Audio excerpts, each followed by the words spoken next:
Kayo po ba excited na sa salita po ng Diyos na atin pong pag-aaralan ngayon? Amen. Ako po ay excited na. Sapagkat alam niyo po sa ating pagsamba sa ating Panginoon, dalawang offerings na po yung ating patuloy na inihahain sa Panginoon. Unang offering po natin yung ating pagsamba sa Kanya sa pamamagitan po ng ating mga awitin. No po.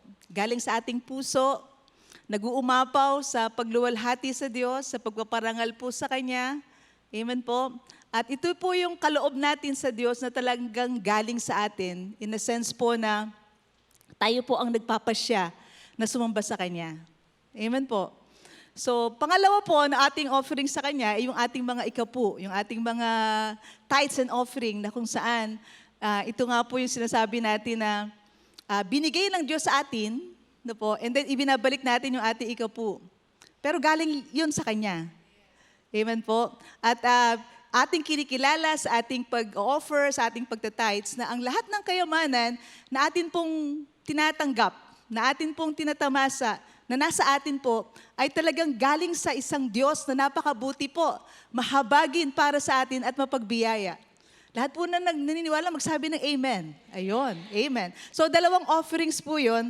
At dito po natin nakikita na talaga pong ang Diyos na pinagmumulan ng mga pagpapala para sa atin, ay minsan no po, ay talagang yung kanyang, kung paano binubuhos niya ang pagpapala para sa ating buhay, minsan ating nararanasan na pinagpapala tayo ng Panginoon pero kailangan nating pagpasyahan. No po, pagpasyahang piliin na siya ay ating papurihan at sambahin. Sapagkat may mga pagkakataon po sa ating buhay na kung saan hindi po convenient. Di po ba? Parang hindi magaang sa ating kalooban ang bigyan siya ng pasasalamat at pagsamba. Pero alam niyo po bang yung kaloob na yon para sa atin na ating i-practice, sabi nga ni Pastor Josel kanina, maging intentional tayo, ating desisyonan na kahit pangit yung ating kinalalagyan sa ating buhay, pero yung puso natin ay magpapasya, sasambahin ko pa rin ng Panginoon. Sasampalatayan ko pa rin na siya ay mabuti. Amen po. At yung pagpipiling yan ay talagang mismong galing sa puso mo. Ano po? Hindi po kinokontrol ng Diyos, pero ini-encourage ng Panginoon. Hindi po tayo minamanipulate ng Panginoon, pero tayo ay patuloy na tinuturuan, ine-edify, pinapalakas ng Panginoon, tinuturuan ng Diyos upang pumili tayo kung ano yung kaparaanan ng Panginoon upang atin siyang luwalhatiin at tayo ay pagpalain. Amen po. Kaya iyan po ay napakagandang katotohanan na nais po nating maintindihan ngayong mga pagkakataong ito. Sabi ng ating papuri at pagsamba ay sakripisyo. Sakripisyo kasi minsan hindi magaang sa kalooban ang pagpupuri at pagsamba. Hindi po ba? Lalo na kapag maraming mga hamon sa buhay. Pero dahil pinagpasyahan mo, sakripisyo ito. A sacrifice of praise. Amen po. Amen. At yan po ay isang napakamabango na aroma para sa ating Panginoon. And then, dahil sa mga ganyang pagkakataon ng ating pagsamba sa Panginoon, nais ko po, nasa series po tayo ngayon through Pastor Paul, na kung saan ay nagjo-journey po tayo, naglalakbay tayo sa mga katuruan sa Biblia, na kung saan ay tuturuan po tayo ng mga prinsipyo ng pagbibigay. Alam niyo po, isa po sa pinagpasyahan po ng ating mga pastors na kapag tayo ay nagtuturo tungkol sa pagbibigay, ikapu man ito or mga offerings. Dahil tayo po ay bombarded, maari, ng iba't ibang karanasan, exposures, kung saan may mga kilala tayo na nangangaral tungkol sa ikapu at pagbibigay, at tila bagay sa iba-ibang information na meron tayo, yung iba ay inaabuso ito. Yung iba ay nami-misuse ito. Na po. Yung iba ay hindi nagiging maganda ang representasyon na kung saan ay parang ito ay para lamang sa kapakinabangan ng ilan, ngunit hindi inaasahan o hindi nakikinabang ang lahat. So alam niyo po, kahit na maraming mga hindi magandang practices or exposure tayo, maaring sa social media or maaring personal na karanasan, pero sa turo po ng kasulatan, pinagpasyahan po natin ng mga pastors na hindi po natin ikokompromiso, na hindi po kayo i-train at i-disciple at sanayin at patuloy na pagtibayin sa katotohanan ng salita ng Diyos tungkol sa aspetong ito ng pagbibigay. Sapagkat ito po ay isang isa sa foundation ng isang Kristiyanong pananampalataya ang pagbibigay para sa Diyos, pagbibigay para sa kanyang gawain, lalo't higit pa nga yung culture ng generosity. Ano po? Kaya po ito ay patuloy po natin na pinagtitibay sa ating mga mananampalataya. At nais ko pong samahan niyo po ako sa paglalakbay no po, sa giving no po, sa Biblia mula po sa Old Testament. At nang sa gayon ay tayo po ay lubusan nga bang magkaroon ng pangunawa. Bakit ako nagbibigay? Bakit nga ba ako nag-iikapu? Bakit ako nagkakaloob? Bakit ko ginagawa ang bagay na ito? Interesado po kayo? At maganda na atin pong hindi ito opinyon ng isang tao, kung hindi tingnan natin ayon sa salita ng Diyos, nang sa gayon, sabi nga, ang inyong pananampalataya ay hindi sa kapangyarihan o kakayanan ng tao, kundi sa kapangyarihan ng Diyos at ng kanyang salita. Amen po. So ngayon, sa Malakay 3, chapter 3, verses 10 to 12, makikita po natin ito. Sabi dyan ay, dalhin ninyo ng buong buo ang inyong mga ikasampung bahagi sa tahanan ng Diyos, upang matugunan ang pangailangan sa aking tahanan. Subukin ninyo ako sa bagay na ito kung hindi ko buksan ang mga bintana ng langit at ibuhos sa inyo ang masaganang pagpapala. Hindi ko rin hahayaan salantain ng mga balang ang inyong mga pananim at mamumunga na ng sagana ang inyong mga ubasan. Dahil dito'y sasabihin ng lahat ng bansa na kayo'y mapalad. Sapagkat napakainam manirahan sa inyong lupain, sabi ni Yahweh na makapangyarihan sa lahat. Ito'y mga salita ng Diyos na kung saan ay diniklara niya para sa ating katutunan na mayroong kapangyarihan ang Diyos para salantain ang mga bagay na mamumuksa sa ating pinagkakitaan, hanap buhay, negosyo at kabuhayan. At iyan ang susi ay sabi rito, dalhin ninyo ng buong buo. So merong panuntunan ang Panginoon sa atin, buong buo ang inyong ikasampung bahagi sa kanyang tahanan. So ito ay mula mismo sa Diyos na nais niya na pasaganain niya ang kanyang mga anak. Alam niyo po sa ating pag-ikapu, sa ating mga pagbibigay sa tahanan ng Diyos, hindi nais ng Diyos na kuhanan ka. Hindi kailangan ng Diyos ang iyong kayamanan actually. No po. Dahil kung sa kayamanan rin lang at kalawakan ng yaman ng Diyos, hindi po natin kayang bilangin. Pero binibigyan niya tayo ng pagkakataon, dalhin ninyo ng buong buo sa aking tahanan ang inyong ikapu at kaloob. Sabi po rito, upang matugunan ang pangailangan sa aking tahanan. Ito ay hindi ito programa na in-institute ng leadership ng church. At dahil nag-meeting po kami lahat dito at nagkaroon po kami ng consensus, sige, pagtaytin natin ang mga tao. Hindi po yun. Ito po ay nakalagay sa Malakay. At sabi niya, para matugunan ang pangailangan sa tahanan ng Diyos. Bakit po kinakailangan na matugunan ang pangailangan sa tahanan ng Diyos? Sapagkat sa pamamagitan ng kalipunan, ng sambahayan ng Diyos, katulad po natin, na ginagawa po natin ngayon, marami pong mga tao ang nakakilala pa sa Diyos. Marami pong mga mabubuting gawa ang sa pamamagitan ng church na ito ay atin pong naisagawa.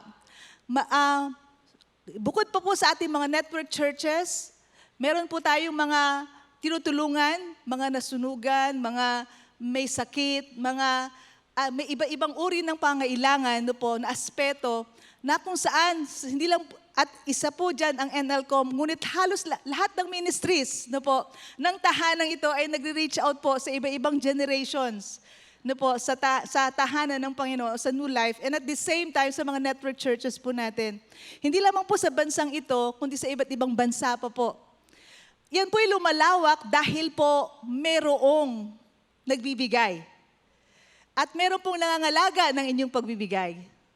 At meron pong panuntunan sa salita ng Diyos na ito ay upang ang pangailangan sa aking tahanan, sabi niya, ay matugunan.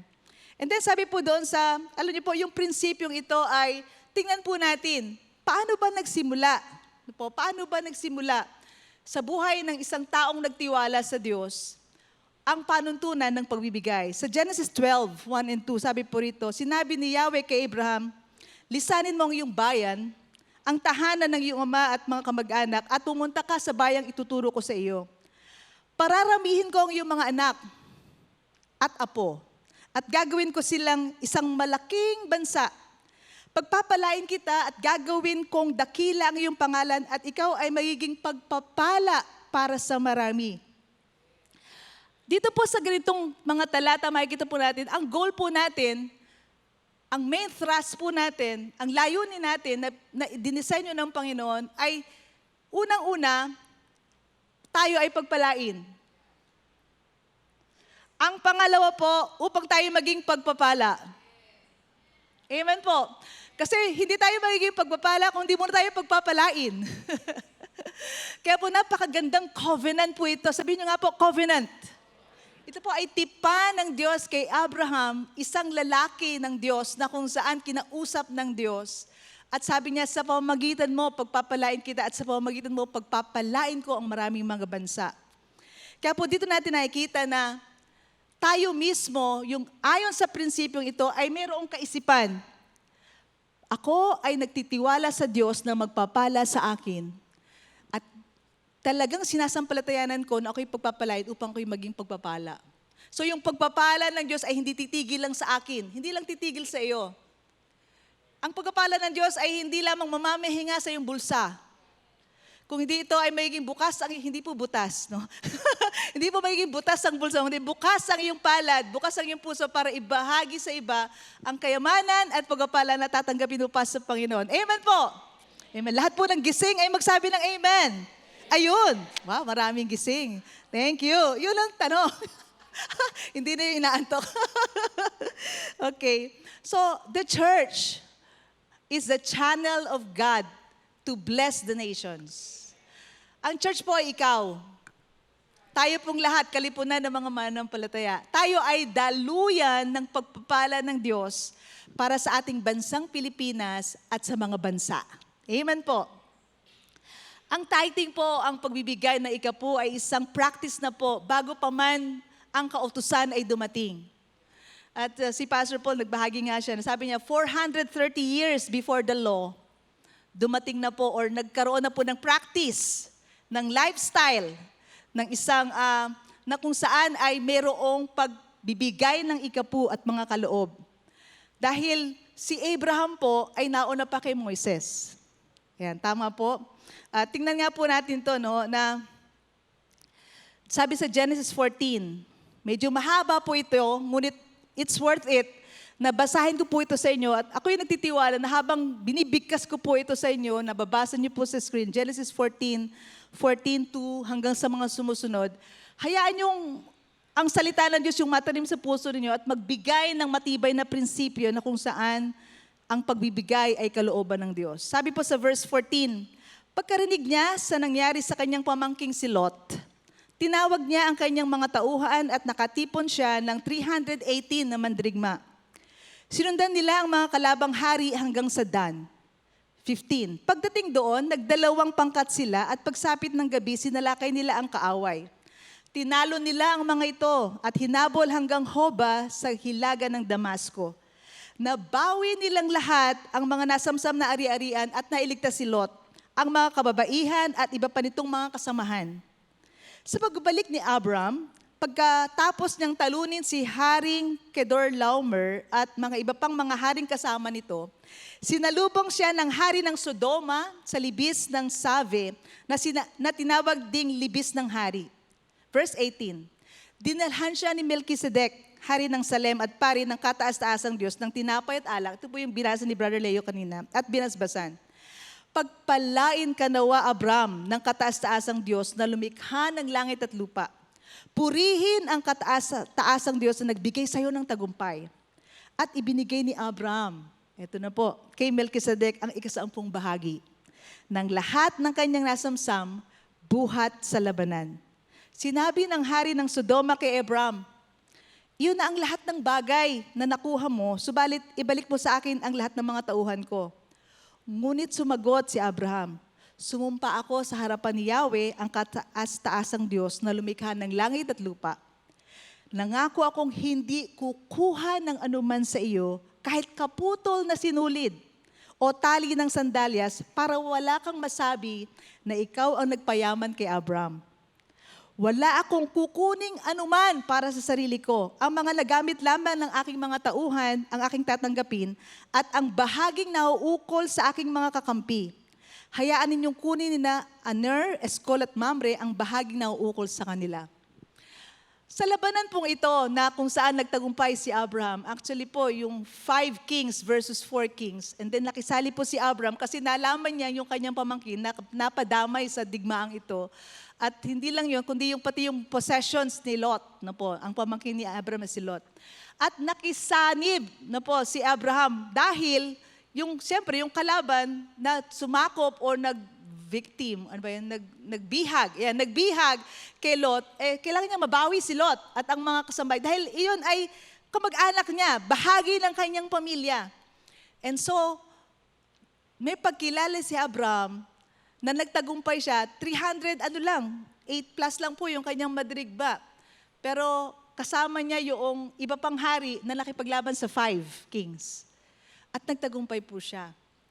At alam niyo po, dito natin makikita yung karakter at integridad ni Abraham, na kung saan ang kanyang tagumpay ay hindi dahil sa mga kaalyado niya, at hindi lang dahil din sa kanyang mga tinrain na mga sundalo, no, sa kanyang sambahayan, kundi dahil sa Diyos na nagbigay ng tagumpay sa kanya. Dahil sa ganyang posisyon ng kanyang puso, yung kanyang tagumpay na yon ay nagkaroon ng ekspresyon o demonstration kung ano yung nasa puso niya. Naghain siya ng kaloob na 10 bahagi sa king or si Melchizedek, na kung saan ang representation po, yung theophany niyan ay si Jesus. No po. Ibig sabihin, dito po natin nakikita yung puso ni Abraham ng pagkilala na ang Diyos ang pinagmulan ng lahat ng yaman. At hindi lang po yaman, tagumpay na kanya pong natamo at matatamo pa. At dahil dito, nagkaloob siya sa Diyos. Tingnan niyo po yung pusong ganon. Mga prinsipyo na kung saan, bago pa man, po, na nagsasabi nila, ang pag-iikaw po naman law yan no? Batas yan na kung saan ay hindi naman tayo dapat maging under ng law. Pero kung mapapansin niyo po, yung ganitong uri ng pagkakaloob, bago pa man dumating si Moses, pinanganak si Moses, ginagawa na po ito. No po? At isa po sa karakter si Abraham. So, ibig sabihin po, ang pagkakaloob, no po, ay hindi ito, ibig sabihin is under the law. Actually, ito po ay under doon sa prinsipyo din mismo ng Panginoon. Amen po. Genesis 14, sabi po rito sa 14 to 16. Makita po rin natin, actually, Genesis 14 binasa ko, na meron din tayong katotohanan na makikita doon na kung saan ay, kung paano iniligtas ng Diyos si Abraham mula sa kanyang mga kaaway. At kung paano si Abraham, sa kanyang puso, no po, ay nais lang lugurin ang Panginoon, ang pagkakaloob ay isang ekspresyon ng isang tao na sa kanyang puso, gusto niyang i-honor ang Panginoon. Amen po. Amen po. At nalugod mismo ang Diyos doon sa kaloob na ito.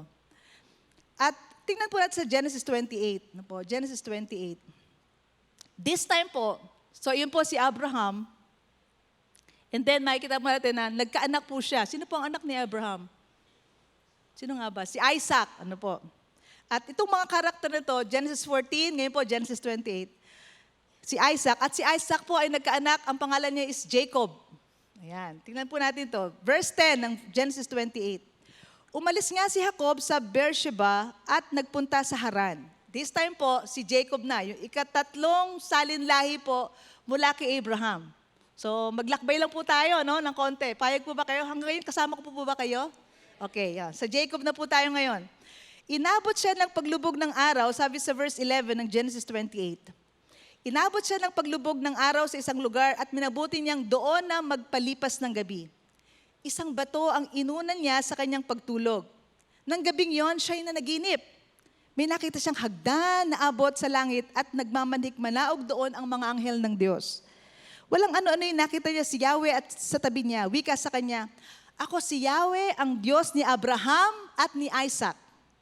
Ang lupang ito na iyong hinihigan ay ibibigay ko sa iyo at sa iyong lahi. Darami sila na parang alikabok sa lupa at lalaganap sila sa apat na sulok ng daigdig.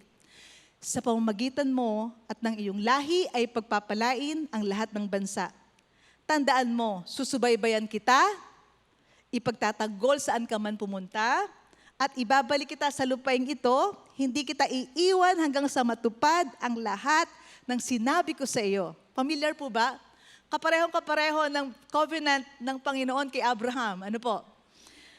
And then sabi po rito, verse 16, nagising si Jacob at ang sabi, hindi ko alam na narito pala si Yahweh. Nakakapangilabot ang lugar na ito. Tiyak na ito ang tahanan ng Diyos. Sabi niyo nga po, tahanan ng Diyos. At ang pintuan ng kalangitan. Maagang gumising si Jacob, ng umagang iyon, kinuha niyang inunang bato at itinayo bilang isang alaala. Pinuhusan niya ito ng langis at itinalaga, dinedicate niya sa Diyos. Tinawag niyang Bethel ang lugar na yon, na dati tinatawag na Luz. Nangako si Jacob ng ganito, O Yahweh, kung ako'y sasamahan ninyo at iingatan sa paglalakbay na ito, pakakainin at dadamitan. Talagang ang galing ng very specific yung request ni Jacob, no po. Sabi ra, at baka balik na muli sa bahay ng aking ama, kayo po ang aking magiging Diyos. Sasambahin kayo sa lugar na ito na pinagtayuan ko ng batong alaalang ito at ibabalik ko sa iyo. Ayan, ito na, no? Isa pa, no? Ibabalik ko sa iyo ang 10 bahagi ng lahat ng ipinagkakaloob ninyo sa akin. Amen. So, Abraham, Isaac, Jacob, ang gantong prinsipyo ng katotohanan ng pagbibigay ng ikapu at pagkakaloob sa Diyos ay talaga pong matibay na matibay, salin lahi. From generation to generation. At dito po natin naiintindihan din, ang presensya ng Diyos ay suma sa atin kahit hindi po tayo aware.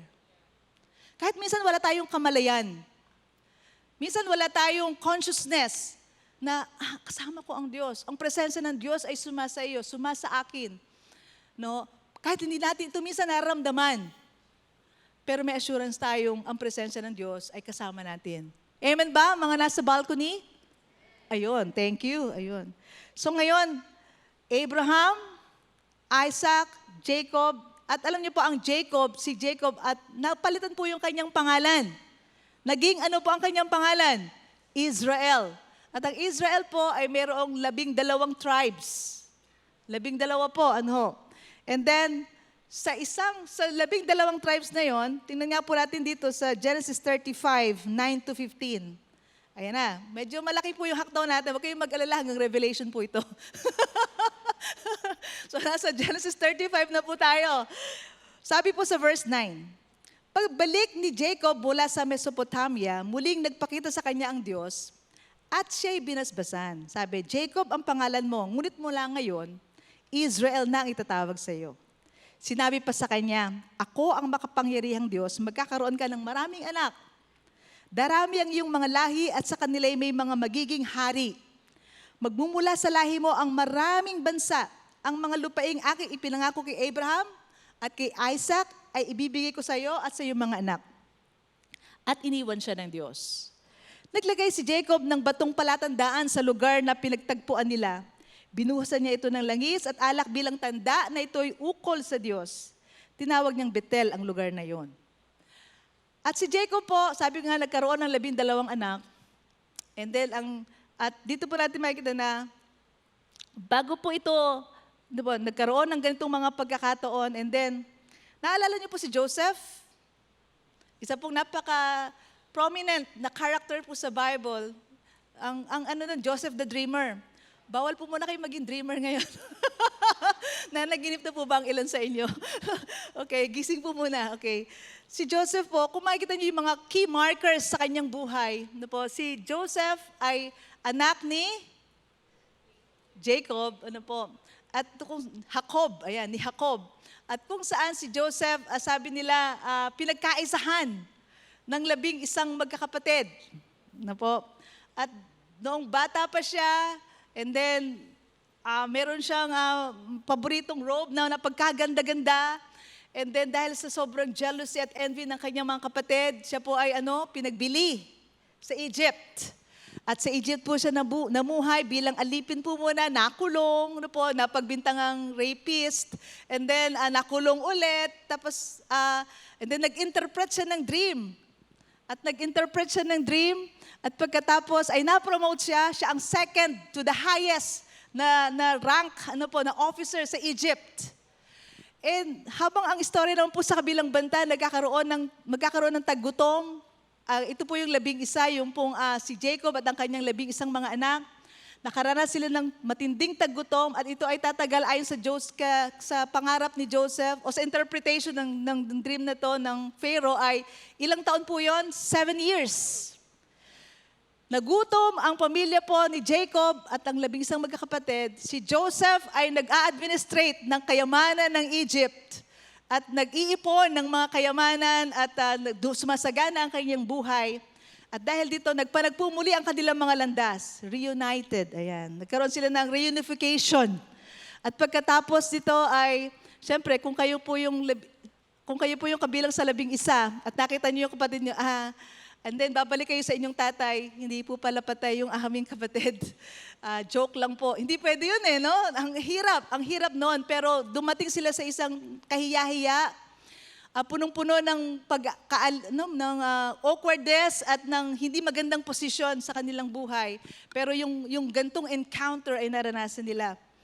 And then, to make the long story short po, nagkaroon ng reconciliation ang pamilya. Si Jacob, ang buong Israel, lumipat sa Egypt. Di po ba? And then, sa Egypt, nag-multiply. Ayon sa covenant ng Panginoon, pararamihin ko yung mga anak, pasaganahin ko kayo. At sa sobrang kayamanan na po ng Israel sa landang Egypt, natakot na po ang mga Egyptians. Sa sobrang yaman po nila at influence po nila sa bansang ito, kailangang alipinin muna natin ulit sila para hindi sila mangibabaw sa atin. At yun po ang nangyari, naging alipin ang mga Israelita, and then ipinanganak nga po si Moses. Ayun. At inihaon po yung Israel mula sa Egypt. At ngayon papunta sila sa lupang pangako. Ito yung lupang pangako na ipinangako pa ng Diyos kay Abraham, kay Isaac, at ngayon kay Jacob.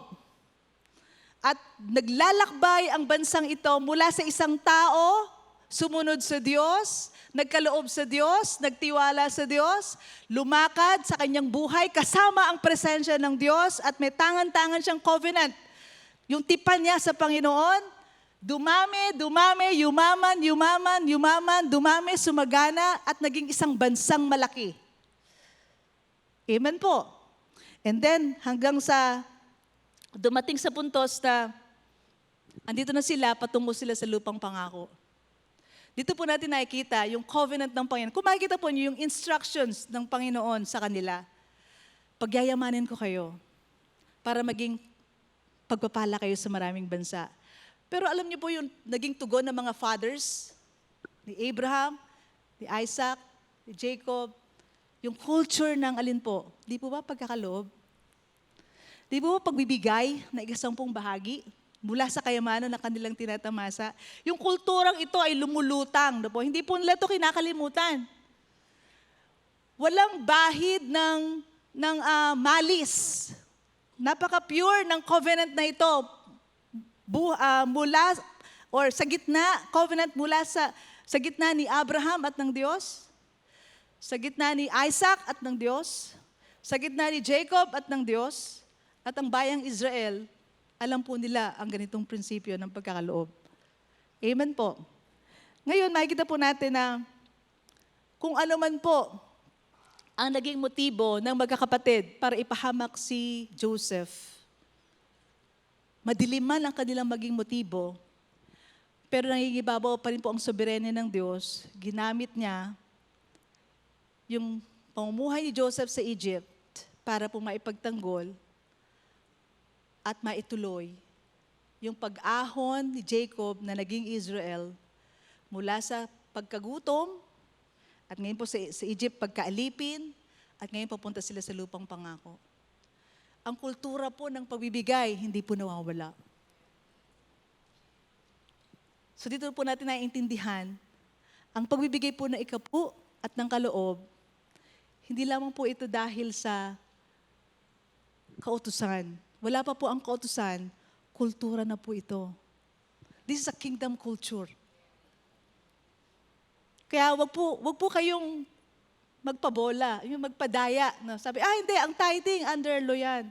Ang tithing, ano yan, hindi na yan uso, hindi na yan kailangan. Hindi po. This is part of the covenant of God. Even from Abraham, Isaac, Jacob, hanggang sa Israel. Na po. Ngayon, tingnan po natin sa para po ating maintindihan. Tandaan po natin na ang Israel, nakarating sila sa lupang pangako. At nung makarating sila sa lupang pangako, ito po ang nangyari sa kanila. Ang 11 tribes, nagkaroon po sila ng allotted pieces of lands. Meron silang mga titirhan. Meron silang mga allotments kung saang section sila ng promised land. Pero may isang lahi na hindi po binigyan ng Panginoon ng specific na lote, no po, o katitirhan at mga kayamanan at inheritance. Ito po yung lahi ni Levi. Ang lahi po ni Levi ay ito po yung lahi na kung saan pinili ng Diyos para maglingkod at mag-institute ng mga spiritual na mga activities at gawain upang ang Israel ay mapagpastulan niya. Maiakay niya sa pagsamba sa Panginoon. Ito po yung lahi ni Levi. So yung 11, may mga allotment sila, may kayamanan sila, may mga riches sila. Pero yung kay Levi, wala. Dahil sila tinawag na mga priest ng Panginoon. Sila yung mga kung saan ay itinalaga ng Panginoon. Tingnan nga po natin sa Leviticus 27:30. Sabi po sa Leviticus 27:30, noong nag-organize na ang bayang Israel sa lupang pangako, sabi nila, lahat ng 10 bahagi, maging binhi o bunga ng pananim, ay nakalaan kay Yahweh. So, in-institute na po ito ng Panginoon para sa bayang Israel. Sabi po sa Numbers 18:20, sabi po rito, sinabi pa ni Yahweh kay Aaron, hindi ka nabibigyan ng bahagi ng lupang ibibigay ko sa kanila. Ako mismo ang iyong pinakabahagi at ang iyong mana. Ang bahagi ng mga Levita, ito po yung nasa lahi ni Aaron, ay ang 10 bahagi o yung 10% na ibibigay ng Israel. At ito ang nauukol sa kanilang paglilingkod sa toldang tipanan. Mula ngayon, ang mga taong bayan ay hindi na maaring lumapit sa toldang tipanan, kundi magkakasala sila at mamamatay. Ang mga Levita lamang ang gaganap ng anumang paglilingkod sa toldang tipanan o sa covenant. At panalagutan nila ito. Ito ay tuntuning susundin habang panahon sa lahat ng inyong salinlahi. Subalit walang kaparting lupa ang mga Levita sa Israel sapagkat ang bahagi ng mga Levita ay ang 10 bahagi ng buong Israel. Kaya ko sinabing wala silang kaparte sa Israel. So ibig sabihin, yung 11 tribes, magkakaloob sila ng 10%.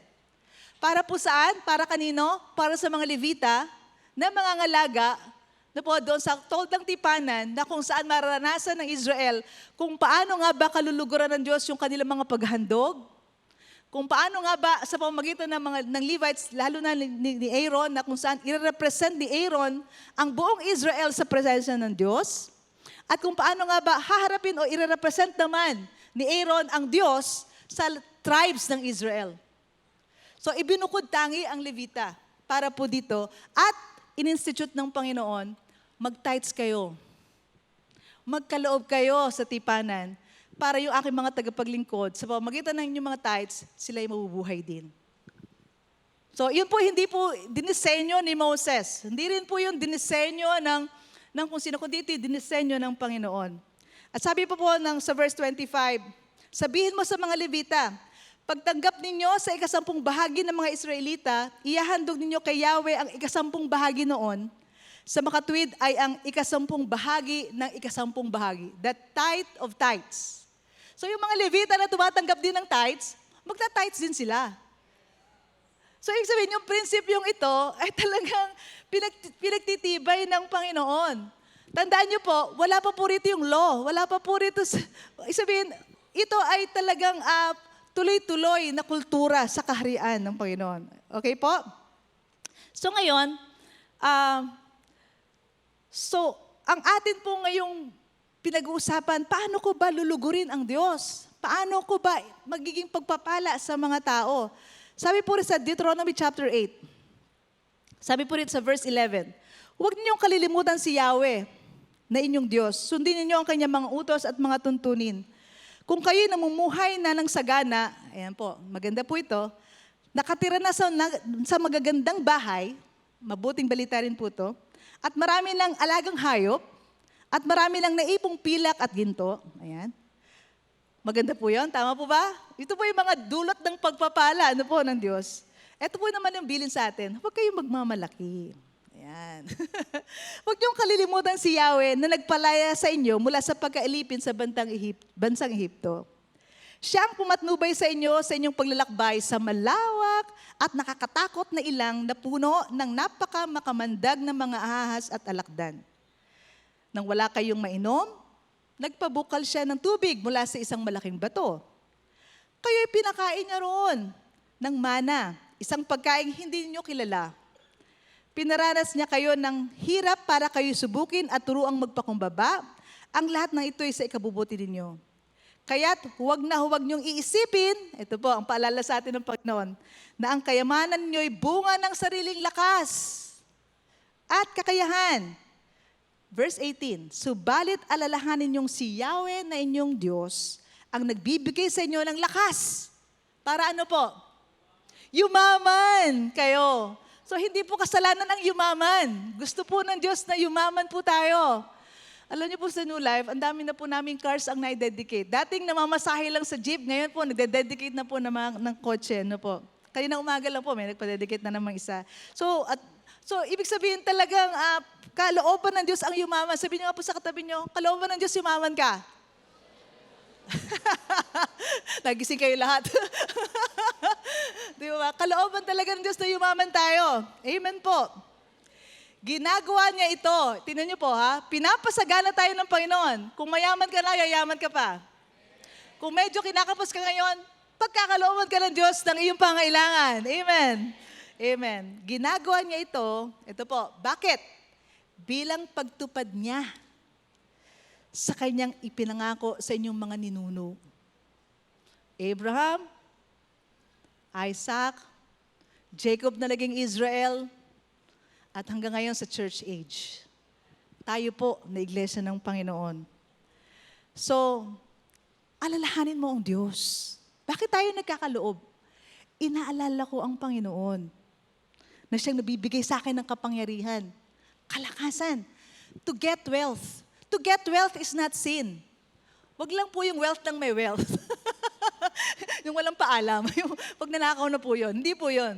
Ibig sabihin, binibigyan tayo ng lakas, karunungan, strategy, mga plano. Ayan. Ng Diyos para, anak, dito ka sa sagana. Gawin mo to, sa sagana ka. Kayo mga business people na nananalangin ng mga strategies, ay talaga po namang bibigyan po ng Panginoon dahil ginigising po tayo. Kalooban ng Diyos, yumaman ka. Sabihin niyo nga po ulit yan. Amen. Sabihin niyo nga po, kalooban ng Diyos na pagpalain ako. Amen. Bigla kayo nagising, no? Pagtungkol sa pagpapala. Amen. Dahil talaga pong ganyan ang kalooban ng Panginoon para sa atin. At ingatan natin ang ating puso na huwag tayong maging mayabang, huwag tayong maging self-sufficient, hindi tayo self-made people. Na po? At huwag niyo rin namang hayaan na ang concern mo sa iyong bulsa ay mas malaki pa sa concern mo para yung bantayan ng puso mo para maging malaya kang magbigay. Ano pong ibig sabihin noon? Kung nakapag-tithe ka, kasi ang tinatithe mo pala ngayon is dahil 10,000 yung tinatanggap mo. So nakapag-tithe ka ng 1,000. Bantayin mong patuloy ang puso mo. Paano kung naging 20,000 sweldo mo, di 2,000? May offering ka, di ba? O, kaya. Paano kapag naging 30,000? Di 3,000. Alam niyo po, sa totoo lang, mas gusto makita ang sarili kong nakapagbigay ng mas malaki. Bakit po? Kasi ibig sabihin, lumalaki rin yung aking receivable. Amen and amen! Woo! So, do not let the things on your heart.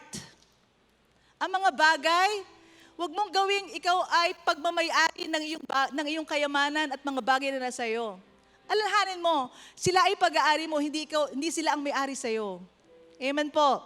Sabi nga, ating matutunan na magbigay ng kayamanan, matutunan natin na mag-ipon ng kayamanan sa kaharian ng Diyos. At hindi mag-ipon lang ng kayamanan na temporary dito sa natural o sa physical nating kalagayan. Hindi po kinukontra ng Diyos na ikaw ay pagpalain. Gustong-gusto at kalooban ng Diyos, ikaw ay pagpalain. Dahil gustong-gusto niyang maging pagpapala ka. Amen and amen. So ngayon po, ang church pong ito, yun po yung ganyang kultura ng Israel sa kanilang pagsamba sa Diyos. Ano naman yung sa New Testament? Sabi nga sa John 2:13-14, nung makita ni Jesus sa templo, maraming mga baka, tupa, kalapati, ang mga namamalit ng salapi. Siya nagalit. Kumuha siya ng lubid. At sabi po sa verse 15 sa John 2, kumuha siya ng lubid at ginawa iyong panghagupit at ipinagtabuyan niyang palabas ang mga nagtitinda, pati na ang mga baka at tupa, isinabog niya ang mga salapi ng mga namamalit ng pera at ipinagtataob ang kanilang mga mesa. 16.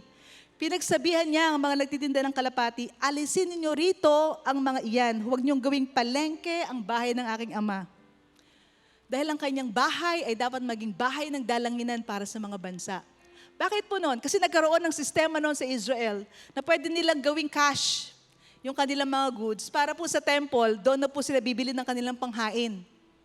Nangyari naman po, nagkaroon ng mga corruptions, mga pandaraya, nagkaroon ng, sa madaling salita po, yung dating walang malisya at pure na covenant kay Abraham, kay Jacob, kay Isaac, kay Jacob, along the way, nahaluan na po ng mga corruption, mga pandaraya at pagninegosyo tungkol sa pagkakaloob.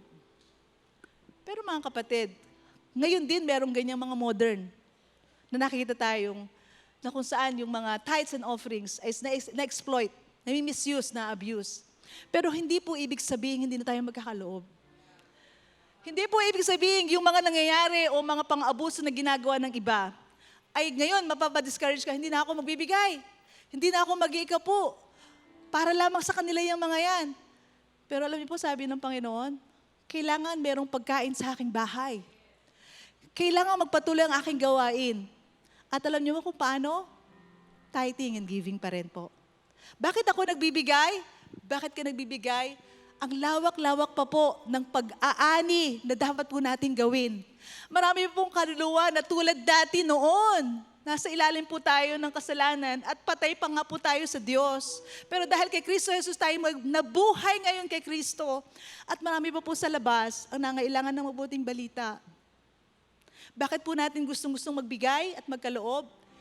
Dahil sa kagandahang loob ng Diyos sa atin na binigay niya ang kanyang bugtong na anak, na hindi na po ito pinagkait para sa atin. Ito po ngayon ang nagiging motivation natin, magbibigay ako para sa Diyos at para sa kanyang gawain. Hindi dahil sa ako'y obligado, bagamat ito ay sanction ng salita ng Diyos, kundi dahil gusto ko. Gustong-gusto kong magbigay sa Diyos. Dahil ito ay aking tugon ng pagsamba, pagluwalhati at pagtupad ng gusto pa niyang gawin dito sa Pilipinas. Dito pa po sa maraming bayan at bansa, mga syudad na gusto niyang baguhin sa pamamagitan po ng mabuting balita. Bakit hindi po tayo at hindi ako nahihiyang sabihin sa inyong patuloy kang mag-ikapu, patuloy kang magkaloob sa gawain ng Panginoon. Sapagkat yan po ang isusi, yan po yung instruction ng Panginoon para maging tuloy-tuloy yung paglaganap ng mabuting balita hanggang sa muling pagbabalik niya, ang kanyang kalooban para sa iyo, pagpalain ka at maging pagpapala ka sa iba.